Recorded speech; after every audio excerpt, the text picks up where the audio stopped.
Hello, friend. Welcome to this week's episode of the Remarkable People podcast, the Ken KunKen story. If you are like me, you hate the word disabled. And the reason why I hate the word disabled is because it almost enables people to make excuses. And people are people. They have value, they have qualities God given, they have abilities. And we don't want to be making excuses for one another or ourselves why we're not achieving or doing. Today's guest is the epitome of not quitting, of getting things done. He is motivating, he is encouraging, and he has a life story to back it up. So you're going to hear from Ken about how he became a quadriplegic in college, but how he didn't let that stop him from not only finishing his engineering degree, but then getting advanced degrees and then switching career paths again and becoming an attorney and to become so qualified and proficient in his, I don't want to say craft, but in his profession that he actually sat before the US Supreme Court, and how he was able to get married, have children, and he's encouraging people to this day in his 70s. So whether you, a loved one, someone you know casually, has a disability or has a challenge in their life that they're down on, that other people are telling them they can't do anything, just give up. No. If God has you here, he has a plan for you and a purpose. And again, Ken exemplifies that. So you will be motivated, you will be encouraged, and it will give you a challenging outlook to have a good perspective and how to make the most of your life. So at this time, not just enjoy, but I hope your life truly benefits from Ken's story now. The Remarkable People podcast. Check it out.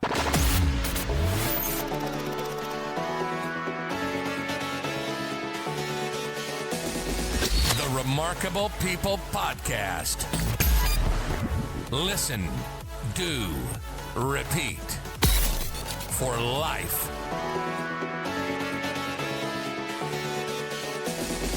The Remarkable People podcast. Hey, Ken, how are you today, brother? I'm doing great. Thank you, David.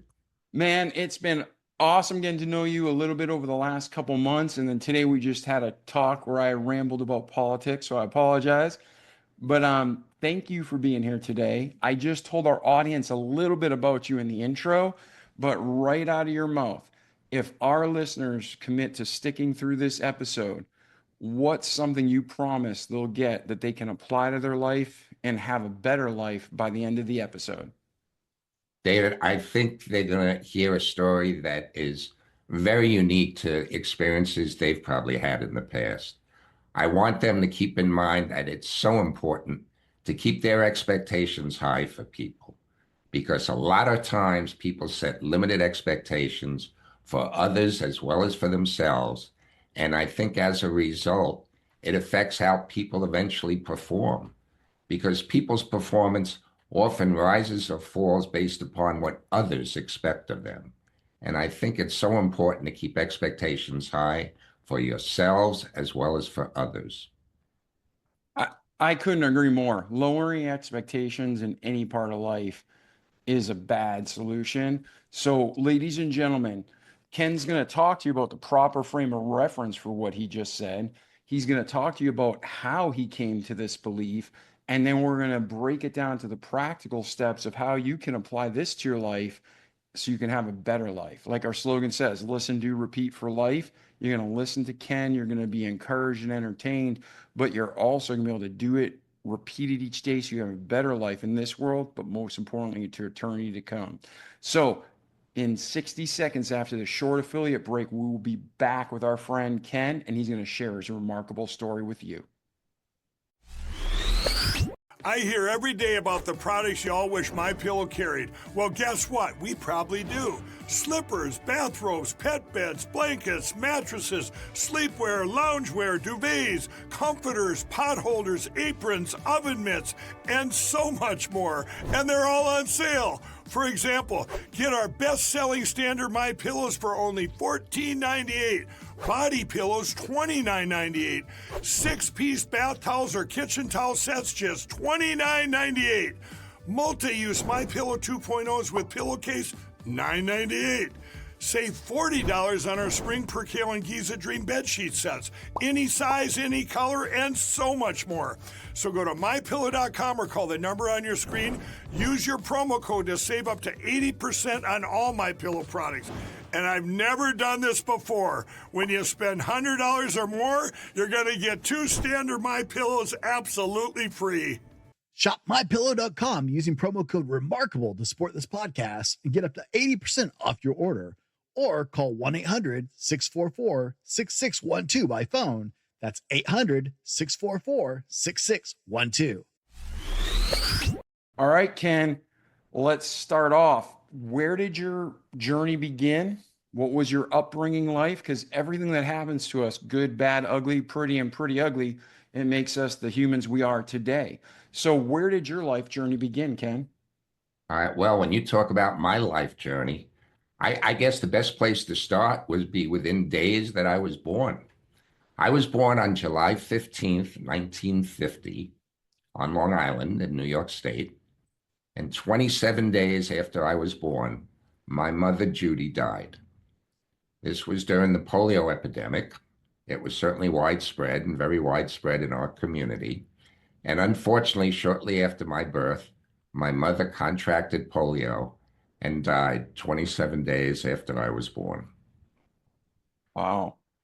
Now, that is such a short period. I mean, most women are still breastfeeding at that point, and you probably don't remember it. But once your mother passed away, I'm so sorry to hear that.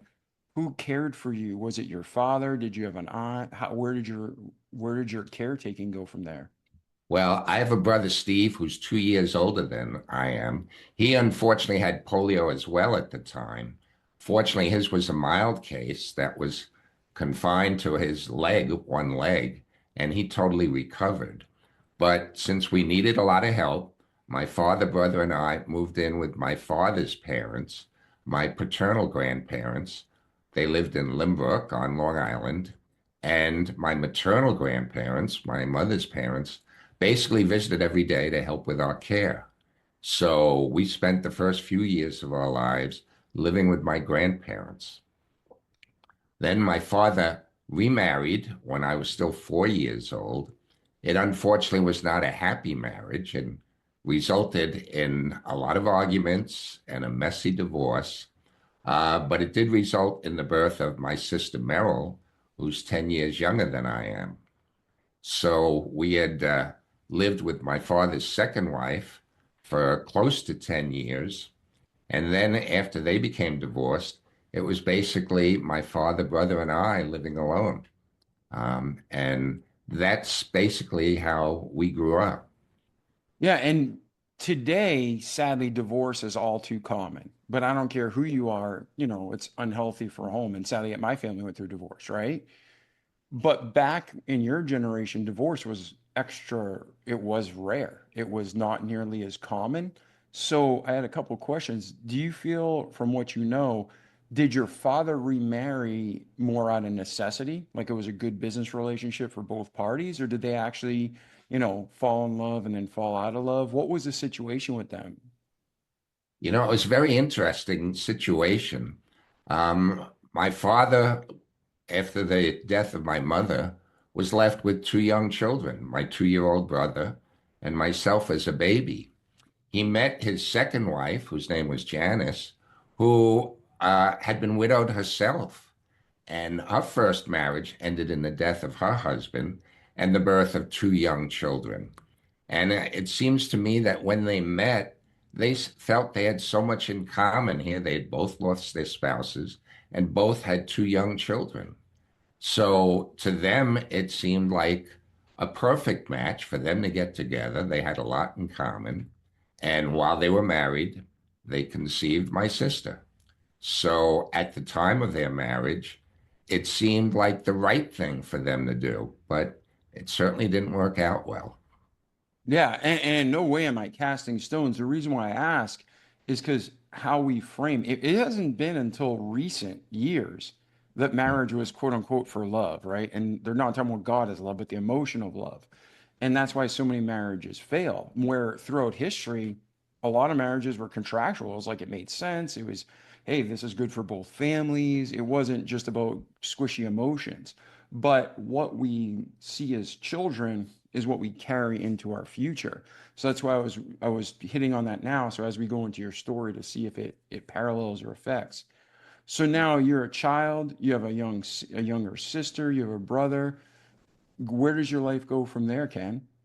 Well, I grew up loving sports. I mean, sports to me was a great way for me to not only interact with my friends, of which I had many, but it was a great way to help relieve the stress in my life. I mean, living with my father's second wife, as I indicated, there was a lot of stress in that marriage. There was a lot of arguing. And one of the ways that I could kind of escape from the stress in our household was to participate in athletics. And both my brother and I engaged in a lot of athletics. My father was an athlete when he was younger. So I grew up playing a lot of sports. I started on the varsity uh, wrestling team and the varsity football team. I played a lot of different intramural sports, and I played a lot of softball with friends. I worked during the summer as a lifeguard. I was always very physically active. But in addition, I spent a lot of time with my family. And by family, I don't mean just, my brother, my sister, my father, but aunts, uncles, cousins, and particularly grandparents. And I grew up in a very close-knit family who loved each other very much and always helped each other whenever they could. Yeah, and that's part of humanity, and that's how it should be. And sadly, so many people have fallen away from that. But I have noticed, like in New England, it's I think because people came over from their countries of origin to New England, there is just a closer knit community mentality most of the time. Would you agree? Like you said, you had aunts, uncles, cousins, friends, and probably even your family, your friends who were close were considered family, right? Right. And we did a lot together. And we always knew we could count on each other for whatever help we needed during our lives. I had an aunt who unfortunately contracted multiple sclerosis, and she lived in the same community as I did. And I got to see my grandmother, helping her very frequently with her everyday needs. So, whenever there was an issue with any one of our family members, the whole family got together to help each other. Okay. And then so you got this close-knit family, you're helping each other out, like it takes a village to raise a child, and life's going on. You're dealing with life the best you can, and everything's pretty much good overall or average or to be expected. There was nothing like between your birth and about this age period, there's nothing else that you want to discuss, correct? Right. Everything I look back at it and say we grew up as a very normal family. I had a very happy childhood, despite the fact of the adversity that we had in my life. Yeah. So, all through high school, I thought things were actually going pretty well. All right. And then where does your life go from there? Well, in addition to spending a lot of time with sports, uh, I was fortunate that I was also a fairly good student. In fact, my grades were good enough where I was admitted to Cornell University. I went there following high school, and I was majoring in engineering at Cornell, which had one of the top engineering schools in the country. So, I was enjoying school, working hard, and during my sophomore year, I went out for their lightweight football team, which at the time was in a league called 150-pound football. They've since changed the name to sprint football. And it was a varsity football league, but for some of the smaller players, who were not large enough to be on the heavyweight team. So during my sophomore and junior years in college, I participated on our lightweight football team. And during a game during my junior year in college in 1970, we were playing in a game against Columbia, and I was in on the kickoff squad. And when I tackled the ball carrier, I broke my neck and damaged my spinal cord. And as a result, I am almost totally paralyzed. I have just a little bit of movement in my left arm, nothing on the right side of my body. I'm a quadriplegic, and I've been paralyzed since this injury in 1970.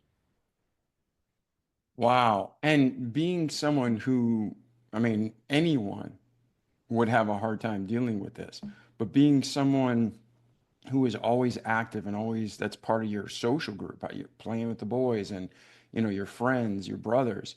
How was it when you broke your neck and woke up and the doctors are like, hey, you're not going to walk again? What was the impact at the beginning? It was devastating, and it was devastating far more than just at the beginning. It's something that I've been living with every day for more than 50 years now. And it was very hard to just comprehend that you could be playing a game at one moment and suddenly your whole life would change.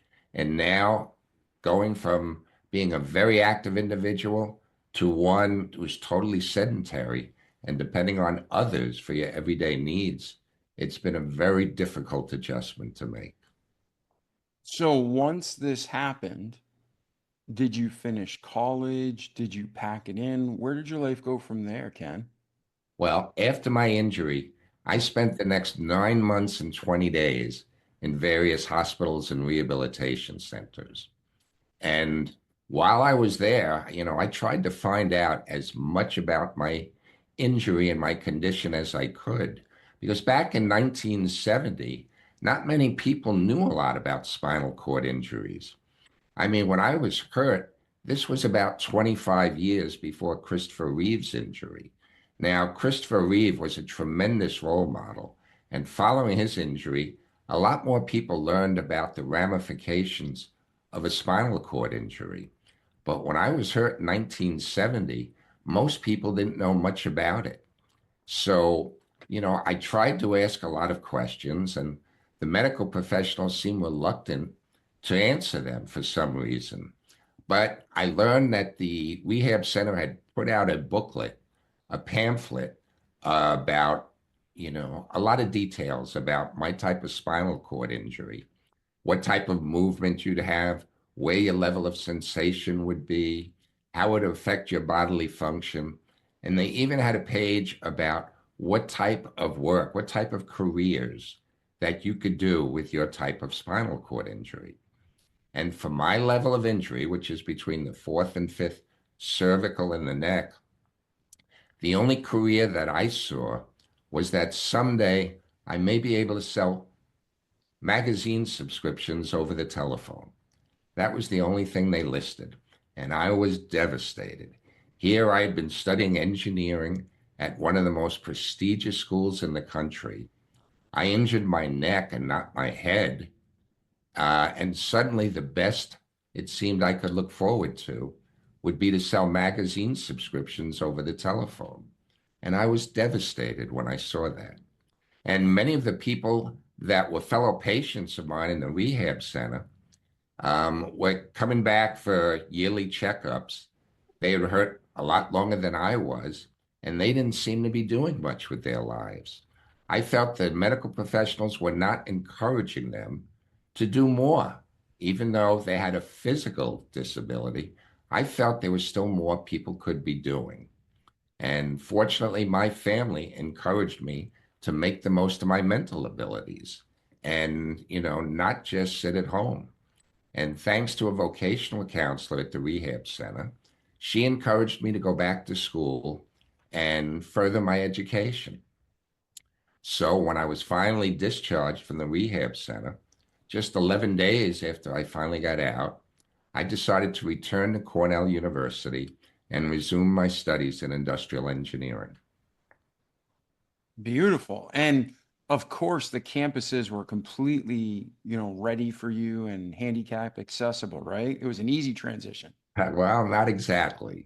I'm being sarcastic. I, For listeners in I, different regions of the world, sarcasm in America is, you know, we've laid on pretty thick. So I know it wasn't like that. What was it like, Ken, going back okay, to well, Cornell? I had the added misfortune of being injured about 20 years before the Americans with Disabilities Act took effect. So very few facilities were wheelchair accessible. And Cornell was particularly inaccessible. I mean, Cornell's located in upstate New York in Ithaca, and it's on a very hilly terrain. And virtually every one of its buildings has steps in front of them.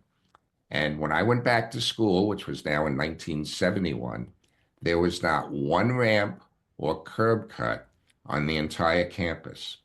One of my classes, which met 3 times a week, was located in a building that had 16 steps in front of it. And my dorm room was in a building that had 10 steps just to get in. So on my first day of classes, I had to be either pulled up or bounced down close to 100 steps just to attend my first day. Man, and when that happened, was the attitude and tone of the administration like, hey, we're going to work on this, or they like adapt and overcome, it's your problem? You know, it was very new to them as it was for me. It was rare that you had a student who used a wheelchair up at Cornell because it was so inaccessible. So I know they wanted to be helpful, but they really wasn't sure how they could help me.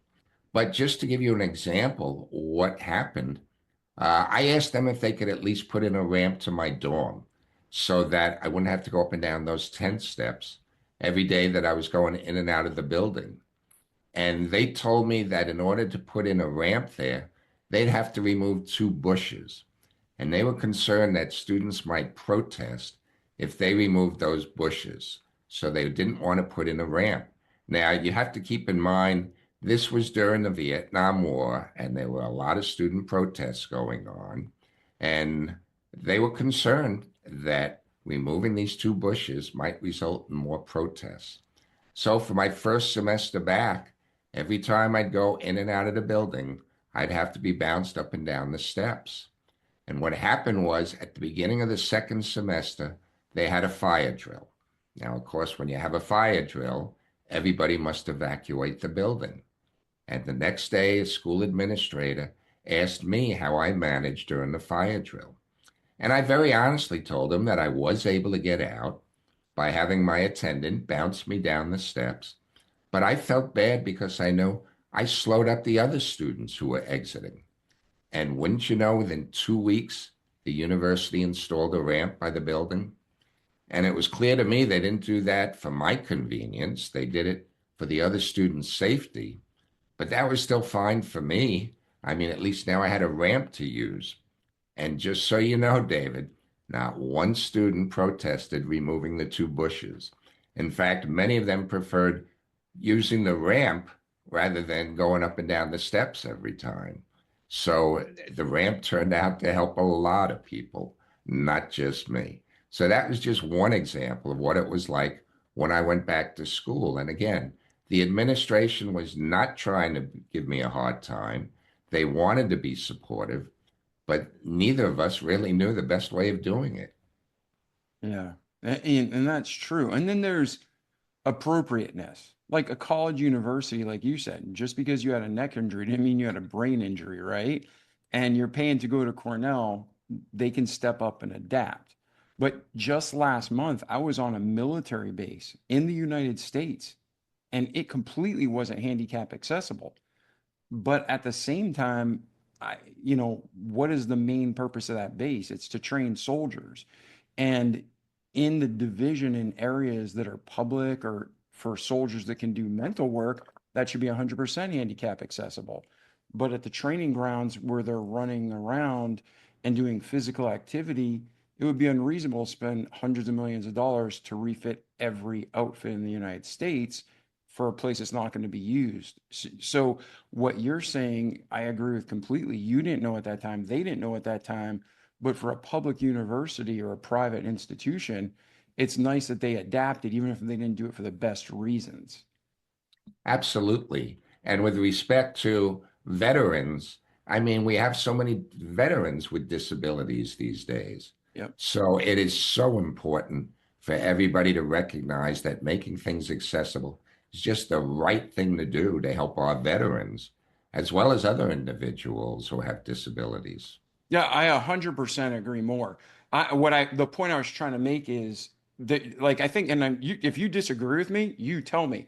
But if you're at a place where this is an active training camp for physical issues, that's what I'm saying. We don't need to go overboard. We need to keep it in balance and make sure wherever you need to go, you can get to. And wherever veterans need to go, they can get to. But we're not making steps, we're not making ramps where they don't need to be. You know what I mean? That was the point I was trying to make. Is that Right. ignorant But or you is know that what, David? It turns out those ramps help people in far more different ways than people initially expect.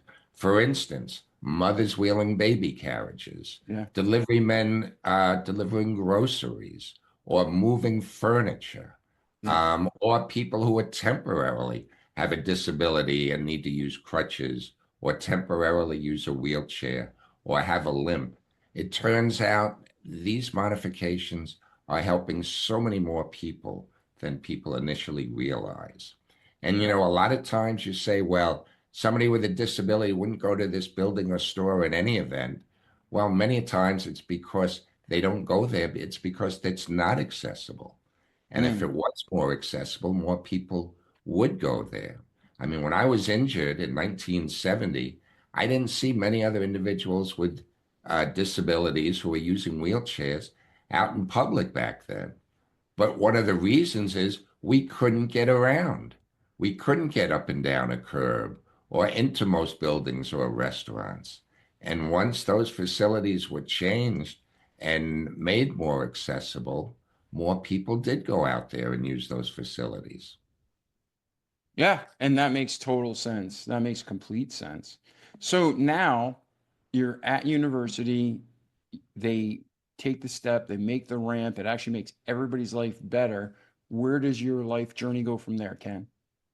Well, you know, it was difficult trying to complete my degree in engineering. But I was fortunate that with help from my fraternity brothers, my fellow classmates, my football teammates, I was able to complete the next 2 years of my undergraduate education in industrial engineering. And in 1973, I became the first quadriplegic to ever graduate from Cornell University. But, you know, I realized at the end of that time that engineering really didn't seem like a viable field for me. I mean, back then, they certainly didn't have laptop computers back then. You know, it was very difficult for me to really function as an engineer. But I was fortunate that I took an elective in psychology, and my psychology professor, an individual by the name of Dr. James Moss, took an interest in me and suggested that I pursue a career in counseling. And through his advice and encouragement, I applied for graduate school in counseling and was accepted. And I returned to Cornell and pursued a master's degree, which I earned in the next 2 years. I completed the schooling for that degree in counseling and student personnel administration. And I became the first quadriplegic to ever earn a graduate degree from Cornell.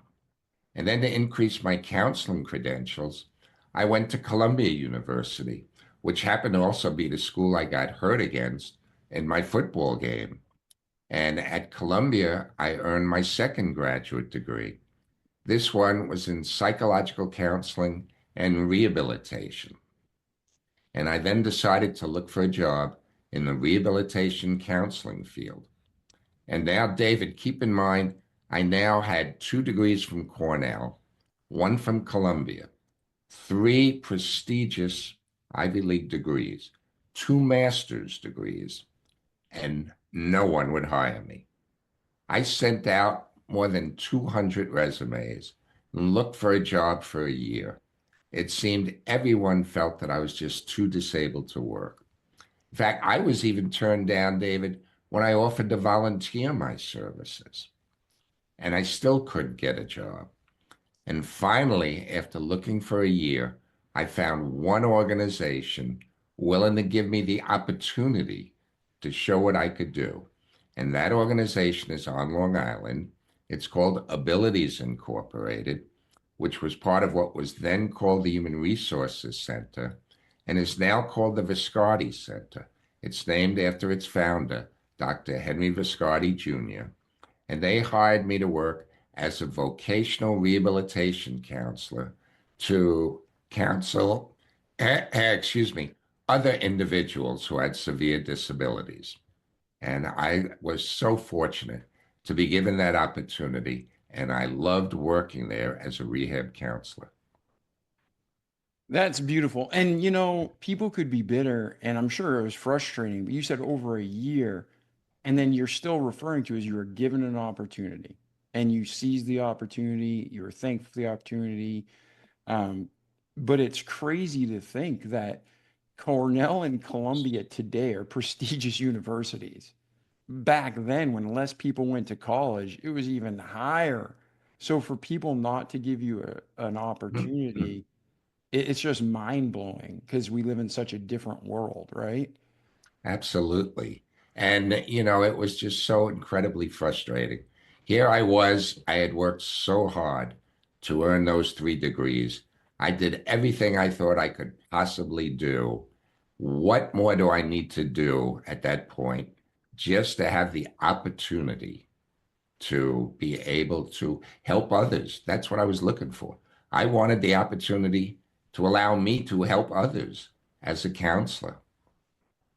Man. So then you get this career opportunity. What happens from there, Ken? Well, I tell you, once I had a job, David, that increased my feelings of self-worth, my self-esteem, my self-confidence. It just did wonders for me and my ego. And for the first time in many years, I was now in a position where I could help others. I loved being a counselor and helping encourage other individuals with disabilities to do more with their lives. And, my duties and responsibilities kept expanding at the center. And one of the things that they had me do was to speak at conferences before groups and organizations on the topics of affirmative action and non-discrimination for people with disabilities. And often after my talks, I would be asked questions. And while I would do my best to respond appropriately to the questions, I was always careful to caution the questioners they should really consult with a lawyer about their concerns. And I guess it didn't take long before I started to think, there's no reason why I couldn't become that lawyer. So I eventually left my job, applied to law school, was accepted, and left to go to Hofstra University School of Law here on Long Island. Man. And once you're at that university, how old were you roughly at that point? In your 30s?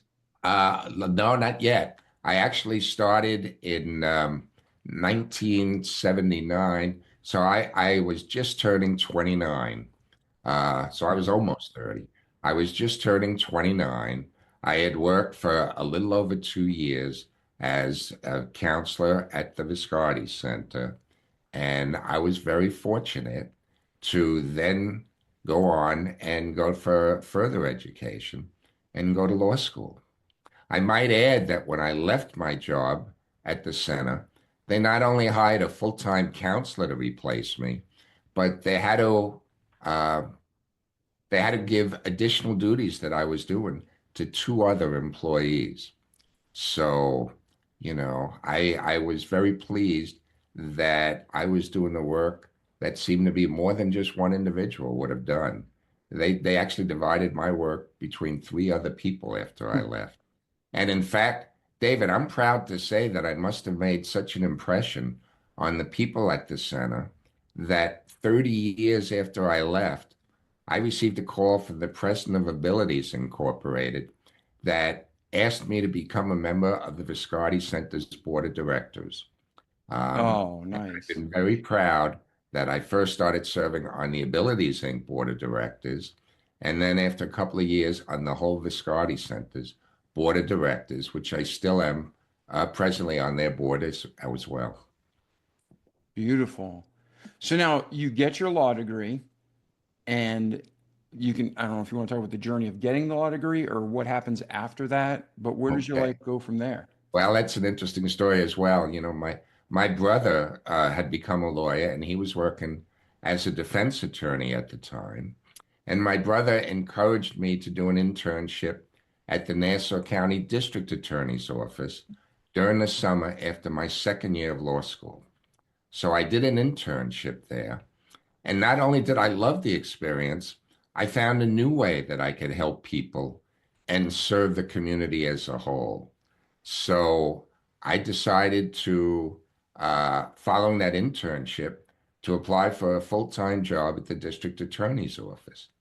And I was certainly concerned after it took me so long to be hired for my first job following my injury that I would have difficulty getting this job. But I was fortunate that the district attorney of Nassau County, a person by the name of Dennis Dillon, placed his hiring decision on my abilities rather than my disability. And despite the fact that they had more than 100 applicants, I was the first law student he hired for a full-time position that year. So here I was able to complete law school in the standard 3-year time period. I passed the very difficult New York State bar exam the first time that I took it. Yeah, I that is an began, accomplishment in itself. thank you. I began my employment in the district attorney's office by participating and completing a very intensive 4-week training program where they taught us all aspects of trial techniques from a prosecutor's perspective. And I very proudly went to court my first day, and I couldn't fit through the swinging doorways in the courtroom. They were too narrow to allow me to get through in my electric wheelchair. Right? I couldn't believe after going through all of those difficult obstacles that here I was finally a lawyer, an assistant district attorney, and I couldn't even get into the courtroom. So that's how I began my job. Yeah. So let talk about that day and that moment. Because you're probably excited, nervous, proud. You're feeling all these emotions. And then just the physical realization that probably everybody in that courtroom had is, oh crap, we're not ready for this. What happened that day to get you? Did they move you into another chair? Did you Well, get beat from behind? What happened? it was a number of different things.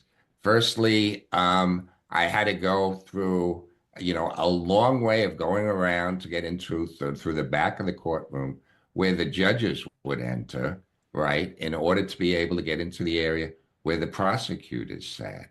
And that took a long time where I need court officers to unlock doors for me, and make an especially long trip just to get in through the back of the courtroom.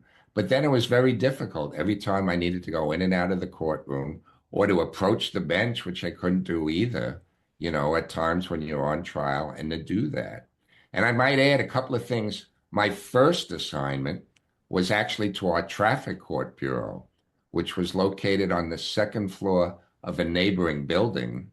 And I was promoted after just 3 days in traffic court because the elevator was broken and no one knew when that would be fixed. So here I was after all this and had difficulty with even getting in the courtrooms. And now I'm having a problem because the elevator is broken. And actually, that may be the only time my disability actually worked in my favor because I was actually promoted to another bureau because the elevator was broken.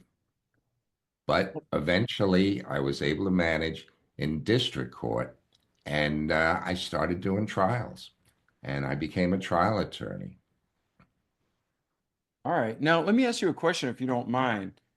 So, there's people listening now with disabilities. There's parents of children with disabilities listening. And there's people who just have struggles, right? They have their own obstacles, and it may be physical, it may be mental, it may be emotional, it could be any kind, but we all need to adapt and overcome. But honestly, at this point in your life, if you can remember back, when all of these things happened, what was your natural reaction or initial reaction? Was it, all right, how do I fix this? Was it adapt and overcome immediately, or was it pissed off? Do you remember, Ken, like how you felt? And then for our listeners, what did you do to transition your mind into a positive state to make progress? Because you've achieved so much. You've got college degrees, you're switching career fields from engineering to psychology to attorney. It seems like you're just, okay, I got this, I move on. I got this, and I move on. But did you always have a great attitude about it, or was it tough? It was really difficult, but I was very fortunate that I had a very supportive family. In fact, my family basically reassured me that if need be, they'd act as my arms and legs to make sure I could still do everything that I wanted to do in life. And it was their encouragement that kept me moving forward. But I might say that in so many different times, during my rehabilitation, during my schooling, during the times when I started work, I kept questioning with all I was doing to push myself forward.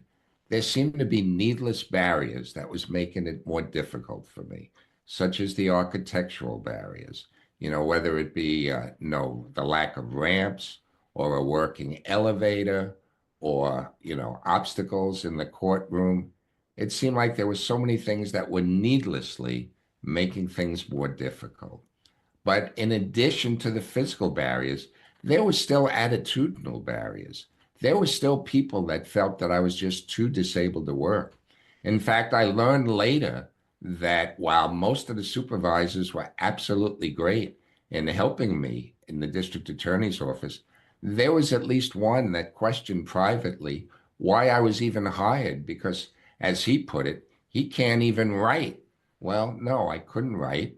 I did a lot of things by relying on my memory or with the help of paralegals and secretaries, but I was able to function adequately as an assistant district attorney. And the attitudinal barriers were often as difficult to overcome as, the physical barriers. I I was also might add that there were barriers for a lot of people with disabilities just getting a job, because many times if somebody was working, they would lose their coverage to be able to afford to hire an aide that they may need to help them function. So there were those concerns as well. And that limits a lot of people with disabilities from eventually going out and getting a job. Yeah, I was going to actually ask you about that, but I didn't want to distract because, if you're in engineering, I went to school for engineering originally and then I switched to marketing, and I still, years later, interact with that community because you're tight, you're together all day, and they're logical, systematic thinkers. Okay, then you go to a psychology degree. Usually those people are more open and helpful, and they're there to, what can I do to help you? It seems overall, there's always exceptions. But when you said you went to be an attorney next, there's a lot of great people who are attorneys, but there's also real arrogancy in that field in general. So I was wondering how you were accepted when you went to university to be an attorney. Was the general consensus warm and welcoming, or were they really like, this guy doesn't belong here? What feel did you get when you were going through school? You know, the vast majority of people really wanted to help me. I mean, Good. they were encouraging that I do what I was trying to do. They felt that it's good to see somebody with my type of motivation trying to make something productive out of my life. But people always questioned what I was trying to do because it seemed like nobody had ever done this before. Um, and there were so many things that I was doing now that I didn't know of other people who were doing them in the past. I didn't know of another trial attorney who was a quadriplegic. I certainly didn't know of an assistant district attorney who was a quadriplegic before me. Now, there may have been people out there, but I hadn't heard about them, didn't know anything about them. And I felt I probably would have at least heard that somebody else was doing this. And one of my messages to people now is just because something has not been done before doesn't mean that you cannot do it now. And it seemed like there were many things that I was trying to do that at least I didn't know of others who had done it before. And my feeling is, I wanted to do my best to make it happen and do everything I could to be successful at it. And I was fortunate that through my family's help and other individuals that I met, I received the help that I needed to go forward and do many of the things that I did. Amen. So now you have a courtroom that doesn't fit you. You got an elevator that breaks. You're thankfully promoted from it. Like you said, maybe the only time you're ever you benefited from the injury. Where's your life go from there? Well, I continued to work hard as an assistant district attorney. And in fact, I was promoted a number of times in my job. Uh, when I first started doing trials in district court, I did a lot of litigation.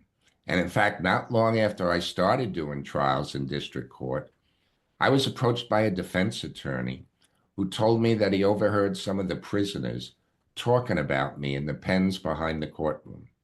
And apparently they were saying that I was a really tough ADA and they hoped they didn't get the guy in the wheelchair as their prosecutor. So I was starting to develop a reputation as being very tough in the courtroom. I was promoted to our county court trial bureau before most of my colleagues that I started with. And while in county court, the number of trials, pretrial hearings, and grand jury presentations that I did each year were consistently among the highest in my bureau. And soon I was promoted again, where I was now made a supervisor. I eventually became a deputy bureau chief of our county court trial bureau, where now I was helping supervise more than 25 other assistant district attorneys. Man, that's incredible. And, it makes me think you had this obstacle in your life that for whatever reason it happened. God doesn't cause harm, but sometimes he allows things that does work out ultimately for the better. And there's so many people who have no obstacles like this and they just make excuses, and you're hitting these high achievement marks. Do you feel like it's just who you were? Did you feel like it was something to prove? Were you like, damn, I'm just going to make the most of my life? What was your attitude going through that? Because I don't care if somebody's in a wheelchair or not in a wheelchair, we should all have that kind of attitude. Do our best, do all things as unto the Lord, not unto men. So what was going through your mind to motivate you, Ken? Well, I just have to go back to the fact that my family has been so helpful and supportive every step of the way, as they were before my injury, following my mother's death at an early age. I had so many family members trying to help me that it basically got to the point that I felt I'd be letting them down if I didn't do everything I could do to make something positive out of my life. So it made me work even harder to achieve. And once I did, I could see people were looking at me differently. And I was being told that I was motivating and inspiring others to help them do more with their lives. And that further encouraged me to go on and do more. So, again, David, with my disability, there's virtually nothing I could do without people's help. But I was fortunate that I always did receive a lot of help from others. And I think there's so many others people, so much others people with disabilities can do if they receive the proper help, support, guidance, and don't have to worry about losing their benefits if they would eventually go and secure employment. Yeah, and that's such a hard topic because um, there's people who milk the system and there's people who need help and they don't get it because they make $1, so the government takes everything away. It's a broken system that needs to be redone. Uh, So I feel for you, man. Like the support should be there, and we shouldn't penalize people for trying to better their lives. Um, And David, I might add that I said at the beginning that one of the things that I feel is so important is that people keep their expectations high for themselves as for others. And I might add that there was a day back in 1997, I actually went down to the United States Supreme Court where I was admitted to practice law before the highest court in the land, the U.S. Supreme Court. And while I was sitting in the courthouse before all 9 U.S. Supreme Court justices, I was struck by the irony that the next day, May 20th, I had been asked to be one of the speakers at the 50th anniversary celebration of the Rusk Institute in New York City. Now, that was the rehab facility that I had been a patient at 26 years earlier. That was the facility where the medical personnel seemed to think the best I would ever be able to do would be to sell magazine subscriptions over the telephone. And here I was sitting in the United States Supreme Court thinking, here I am being asked to speak before this organization, this group, that felt the best I would be ever able to do would be to sell magazine subscriptions over the telephone. And I had to wonder how many other patients went through that facility that would have done so much more with their lives if they received the encouragement that I did from my family. So many people were not encouraged to do more with their lives. And I think that made all the difference for me. yeah, and that's the thing. It's like even if we didn't have someone like that in our lives, we want to be that person to somebody else. But it's crazy how one person can so greatly impact our lives. Like you said, that one teacher, you said, I think his name was Dr. Moss. Was that correct? That's right. He was my psychology professor. He encouraged me to go on for a career in psychology. My brother Steve, who's a lawyer, basically was an inspiration for me to then go to law school, and to work as a trial attorney. Yeah. And there's so many individuals that could make a difference in someone's life, that with that type of encouragement and that type of help when needed, there's so much more everybody can do with their lives. Yeah, I agree. I agree 100%. So if you're listening to this and you're listening to Ken, we can all make excuses for any aspect of our life. You can have a great life and complain, or you can have a terrible life and be joyful. But you need to be able to accept where we're at, make the most of it, encourage other people, and when people encourage you, appreciate them. So now, Ken, you are moving to this next phase of life. You just stood before the U.S. Supreme Court, which is a dream for any attorney in the world, and now you're doing it. Where does your life go from there? Bring us from there through today. And I know in between there's a beautiful woman sitting next to you, so I know that You connected bet. somewhere in this story. Okay. Well, that's the best part of my story. David, when I was injured, um, I was 20 years old, and I knew that was just too young to give up on life. I felt there was still more that I could do than just lie in a hospital bed and think my life is over. And I made up my mind that I wanted to try and still do basically as much as I could with my life that I would have done had I not been injured, and not let my injury prevent me from doing anything that I felt I would have done before my injury. And that included dating. Like many men, I wanted to meet and have a satisfying relationship with the perfect woman.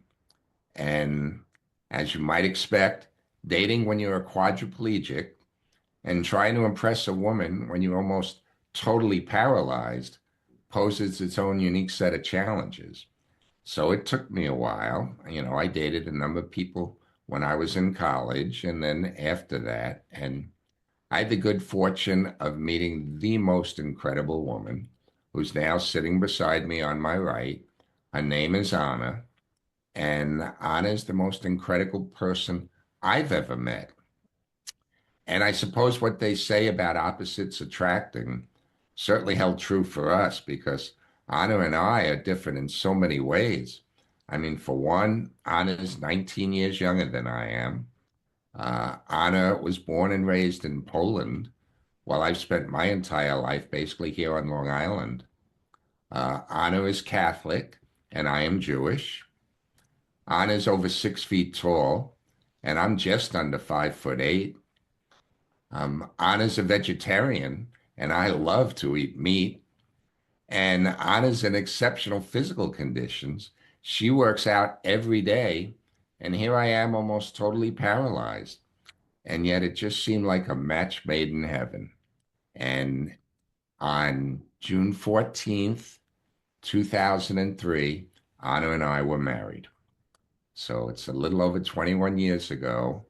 And I would say that was I would say it's the best thing that ever happened to me, but actually my life got even better than that. Because when Anna and I decided about getting married, Anna told me that she wanted to have my baby. And not just a baby, my baby. She said she wanted to see a little KunKen running around our home. Now, this really seemed impossible. At the time, I had been paralyzed for more than 30 years, and I was already in my 50s. But we decided to look into it, the possibilities, and we researched various options, and we found that it still may be possible for someone in my condition to still father a child. So we looked into it, and we learned through in vitro fertilization there was that possibility. So shortly after our wedding, I went through my part of in vitro, and it took a while. In fact, my first 3 attempts were not successful. But fortunately, on my 4th attempt, the doctor was able to extract some viable sperm. And now it was Anna's turn to go through a lengthy process of fertility treatments and hormone treatments and be examined and monitored and, on a daily basis. And that was difficult for her as well. But, we pursued it. And despite the obstacles, Anna became pregnant. And we were just so fortunate that through all the challenges, my wife became pregnant. And on January 24th, 2005, think about this, David, I was present in the delivery room. I was actually present in the delivery room on that day when my wife, Anna, gave birth to triplets. Oh, man. We have 3 incredible sons, Joey, Jimmy, and Timmy. They're now 20 years old, and they're sophomores in 3 different schools in upstate New York. Incredible. I couldn't be any happier, David, than I am right now. That's awesome. If you can, after the show, and if you want, you can send me a picture and we'll put it in your show notes. So if people want to see your family, they can visit our website and see a picture of you, Anna, and your 3 boys. That would be great. I would love it because, believe me, I have so many pictures of my boys. I am just so proud of them. That's incredible. So where is your life, I guess, between your birth and today, Ken? Is there anything we missed that you want to cover before we transition to where's Ken today and where are you headed next? Well, there are a few things. I mean, I'm now retired. I'm turning 75 in July, and I'm now retired. But I'm still active doing different things. As I indicated before, I'm on the board of directors at the Viscardi Center. I'm active in the Suffolk County, Long Island Rehabilitation Society, and I'm active in that. I am a member of the Cornell University Council, and I've done quite a bit of motivational speaking over the years. But what I'd like to say, David, is while I was still in the rehab center, a friend of my aunt's came to the center, knew I was very depressed at the time, and thought it would be helpful if I were to talk about my feelings and let people know what it was like to go through rehabilitation when you have a spinal cord injury. He suggested I write a book about what I was going through and doing. So, way back more than 50 years ago, I started working on a book about my life. And with his help and with other people's help, um, I started writing things down about what I was going through. Part of it, I was dictating to this individual. Later, we stopped working together, and I tried typing myself, which was very difficult. With braces and splints, I used to be able to type very, very slowly. I'd basically be typing with the eraser of a pencil very slowly, and I typed some of it myself. And after my children were born, my wife encouraged me to continue with the book. And with her help, whenever we had some free time, we sat by her laptop computer and I dictated some more. And last year, we finally completed my book. It's been published by a company called 12 Tables Press. And my book was published last year. It's called I Dream of Things That Never Were, the Ken KunKen Story. And it's now out in hardback. It's out on a Kindle version. And recently it came out on an audiobook version that I narrated. And if I can just tell you where I got the name of that book from, the title of my book, while I was still a patient in the rehab center, I had the opportunity to testify before a United States Senate Health Subcommittee chaired by Senator Edward Kennedy.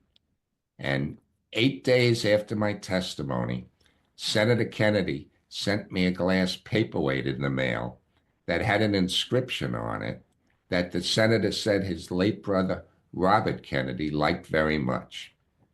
And the inscription was the quotation, "Some men see things as they are and say why. I dream of things that never were and say why not." And that's why I got the title of my book, I Dream of Things That Never Were, the Ken KunKen Story.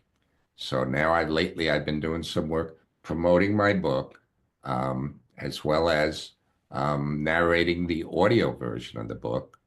And now I have an opportunity to just basically enjoy my time being retired. Excellent. Now, if somebody wanted to reach out, contact you, whether it's email, phone call, whatever, what's the best way and where for people to reach you? Okay, the best way would be to go to my website, which is kenkunken.com. kenkunken.com. That'll tell them more about me. It even has pictures of my life through growing up, my early stages, as well as following my injury. It has a lot of pictures of my children in it. And it'll also indicate where they can purchase my book. So it's called kenkunken.com.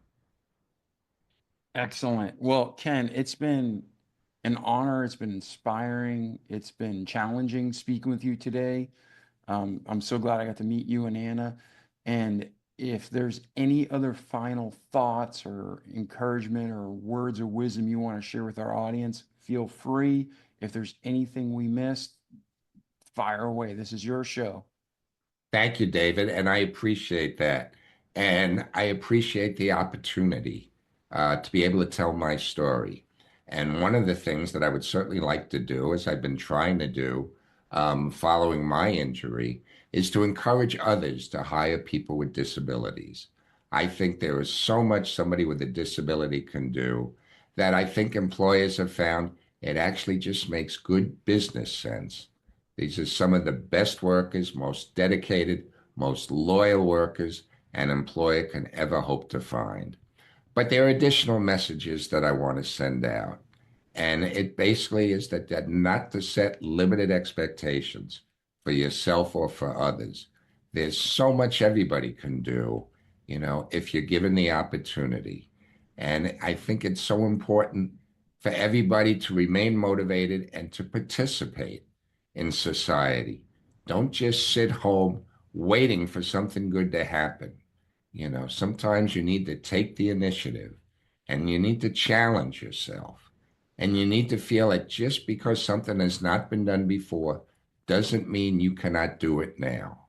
And in addition, whenever you have the opportunity, try to help others. Everybody should do their best, everything they can do to help others succeed as well. And once you do that, it makes you feel better about yourself. That's something that I certainly know has helped me a great deal. So I think that's so important. And David, I might add another thing if I could. When you leave your job at the district attorney's office, we would go through what's called an exit interview, where we would tell the person in personnel what we liked best about the job and what we thought could be improved about the job. And I'm so proud to say that the personnel director told me on a number of occasions what my fellow assistants said was one of the best parts of their job was meeting, getting to know, and working with me. And I'm not saying that to boast or brag. I know they weren't specifically referring to meeting Ken KunKen. What they were really talking about was meeting, getting to know, and working with on a daily basis someone with a significant disability. Because unless they had a close relative with a disability, they rarely came in contact on a daily basis with somebody with a disability. And I think they found that not only inspired and motivated them, but it gave them a whole new way to look at people and to live their lives. And I might add that the district attorney's office 2 years ago decided to name an award after me. It's called the Kenneth J. KunKen Award. And they give that to the outstanding assistant district attorney every year who best exemplifies my work ethic, which is basically saying they wanted to honor and recognize the outstanding assistant district attorney who demonstrated that he or she had the work ethic of the guy in the wheelchair. And I am so proud of the fact that that's who they're choosing to honor, the work ethic of the person who is sitting in a wheelchair. And I think that's so important for your listeners, for your people who are following your podcast, to know there's so much somebody with a disability can do if they're just given the opportunity. Man, I appreciate you so much, Ken. And you get time for one more question? Sure. So we've referred to your family and the encouragement and the friends you had. And sadly, not everybody has that, right? And like you said, Right. how many people went through that program where, they told you could sell magazines, and you're one of how many that said, no, I can do more.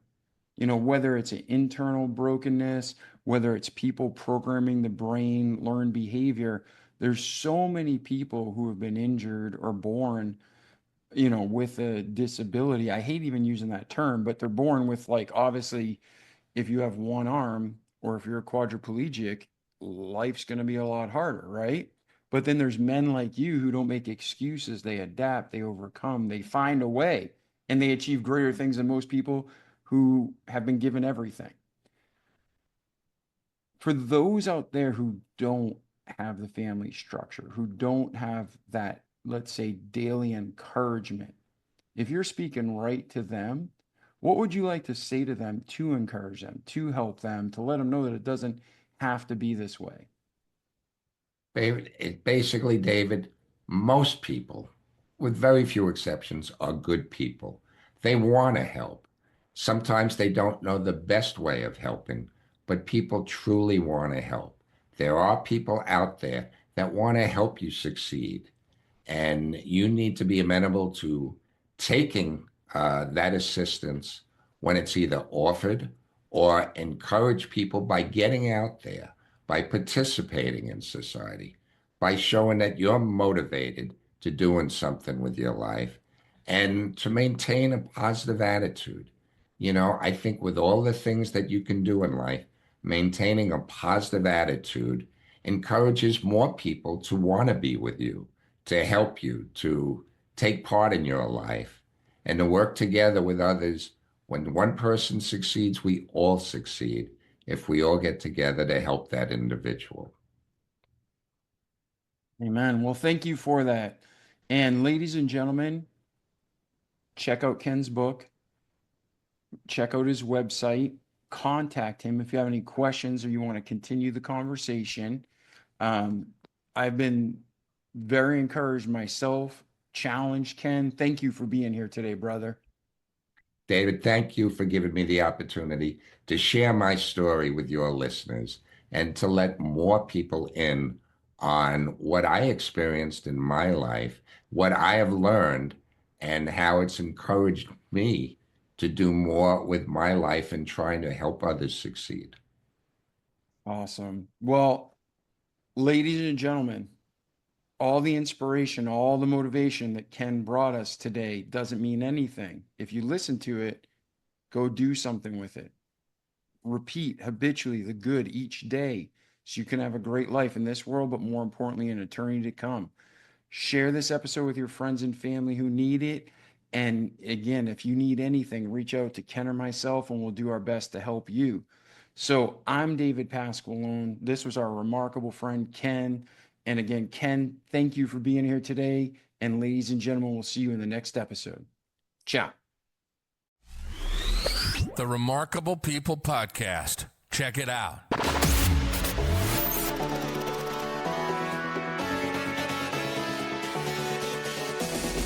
The Remarkable People Podcast. Listen, do, repeat. For life.